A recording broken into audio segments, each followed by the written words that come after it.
Okay, so we're tackling a story everybody thinks they know, David and Goliath, Yeah. right? You've got the underdog, the shepherd, the giant warrior, the surprise victory. It's a classic. It really is one of those stories that just gets ingrained in our culture. Absolutely. Yeah. But what if I told you there's way more to it? We're going deeper than just, the Sunday school version today. Yeah, you're right. I think it's easy to kind of get stuck in that familiar telling. But the article that we're looking at today, Keeping Covenant, the story and scholarly scrutiny of David and Goliath, it really pushes us to consider the historical, like the geographical, even the mythological context. For sure. So let's start with the setting, the Elah Valley. The article really emphasizes that this wasn't just some random place. Yeah, it was strategically vital. For both the Israelites and the Philistines, whoever controlled the valley controlled valuable resources like the sycamore and terebinth trees. And those were important. Oh, they were essential for everything, like construction tools. And not only that, it was a key trade route and a potential invasion path. So losing the Elah Valley wouldn't just be a symbolic loss for the Israelites. It would be devastating to their economy and security. So this isn't just some ancient border skirmish. This is a battle for survival. Exactly. High stakes. And speaking of high stakes, let's talk about Goliath. I mean, we all know he was a giant, but the article dives into how big he really was. Yeah, and it gets pretty interesting. Most people just remember the hype, but there's this debate about his actual size.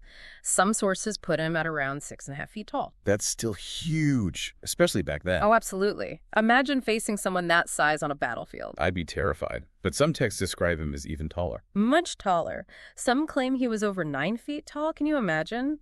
9 feet of warrior, 125 pounds of bronze armor, a spear with a 15-pound tip. That's not just a soldier, it's like a walking tank. That's terrifying. No wonder the Israelites were scared. It's like why the article calls him a monster. That's a really interesting word choice, right? The article links this to ancient myths and legends, like Perseus and Medusa or Gilgamesh. These heroes, they earned their fame by slaying these monstrous foes. So Goliath as a monster, it's not just about his size, but like this whole symbolic thing. Exactly. He's the embodiment of everything the Israelites feared. And that makes David's victory even more impressive. He's not just beating a big guy. He's conquering a monster, bringing back order, proving himself a hero. That's a great point. It helps us understand the cultural context. But speaking of important figures, let's not forget about King Saul. He's oddly absent in all of this, isn't he? Yeah, that's one of the most interesting things about this story. It was the king's duty to defend his people. But for 40 days, Saul just stays silent while Goliath is taunting them. And the article points out that Saul is described as this tall, strong warrior, so it makes you wonder. Yeah, like what was going on in his head. Right. It seems like a major failure of leadership. And it really sets the stage for David to step up. It's not just about bravery. It's about filling a void where the king failed. It's this tension between the old and the new. Almost like David is challenging the status quo. Exactly. He's this young shepherd, seemingly insignificant, and he's willing to do what the king won't. He's going up against the establishment in a way. And there's another layer to this, right? Because David wasn't just some random shepherd. He had already been anointed as the future king. Oh, that's a huge point. The article talks about how David was chosen by God to succeed Saul, even though Saul was still the king. So you've got these two kings, one present, one future, and it creates this tension. Wow. So it's not just about beating an enemy. It's about the future of Israel. Exactly. And this clash, it comes up in this one little detail that I think is fascinating. When David first sees Goliath, he says, "Who is this uncircumcised Philistine?" And it might seem like a simple insult. I'm guessing it's more than that. It is. See, for the Israelites, circumcision was a huge deal. It was a sign of their covenant with God, a mark of being chosen. So when David calls Goliath uncircumcised, he's not just taunting him, he's making it about religion. So it's about defending God's honor as much as Israel's. Exactly. And then there's the whole thing about how David actually wins. He doesn't just kill Goliath. He cuts off his head and puts it on display in Jerusalem. That's pretty intense. It seems like more than just a victory celebration. Oh, it's definitely a statement. The article compares it to all these ancient stories about heroes killing monsters, taking the monster's head.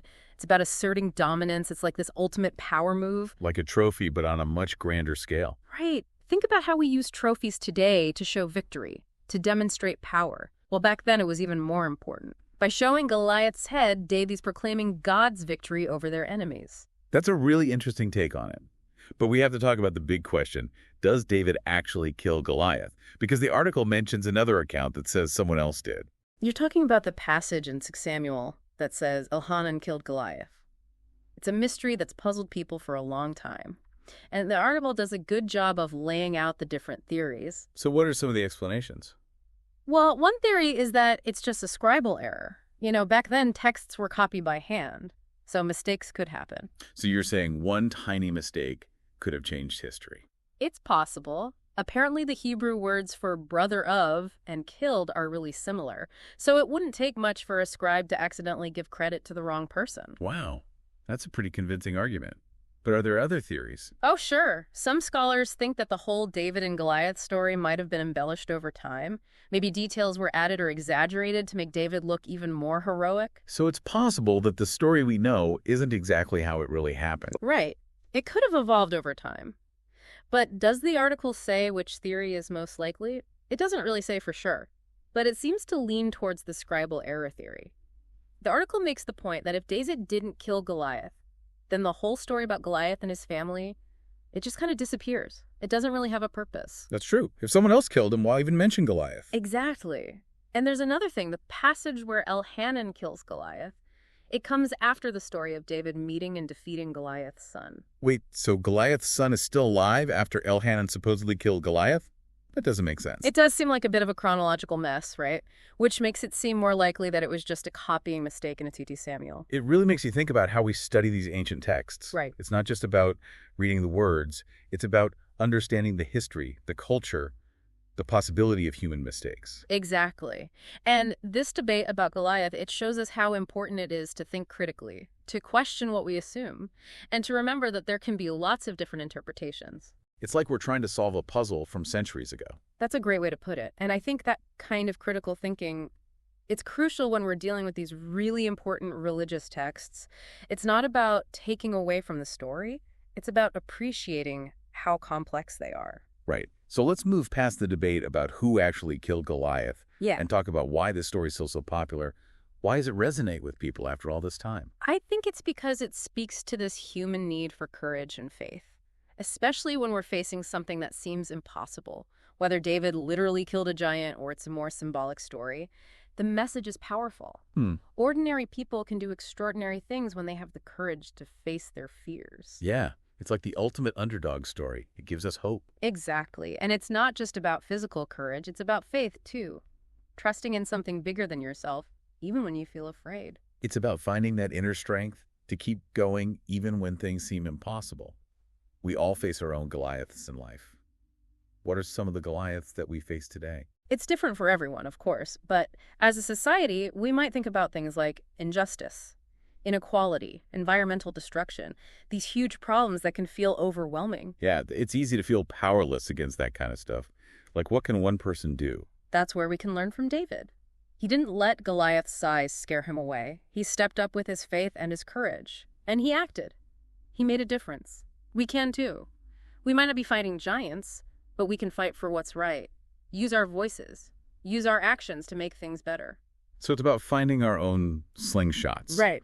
Whether it's activism or community work, or even just having tough conversations about important issues. Exactly. We all have a part to play. Even small acts of courage and kindness can make a difference. That's a great point. So even if we just have a little bit of David's spirit, we can all be Goliath slayers in our own way. Absolutely. This has been a really fascinating deep dive. We started with this story we all thought we knew, and then we uncovered so much more. The geography, the military strategy, the symbolism, the mythology. It's amazing how much depth there is to this story. I know, right? My mind is blown. I never knew there was so much to it. And that's the whole point of these deep dives. Right? To peel back the layers, explore new ideas and interpretations. It's been great exploring this with you. And to everyone listening, I encourage you to check out the source material yourself. See what you discover. What are your Goliaths? What challenges are you facing? How can you use David's story to find the courage and the faith to make a difference? Don't forget you're not alone in this. Find your support system, find your strength, and never underestimate the power of even the smallest act of courage. Until next time, keep diving deep, everybody.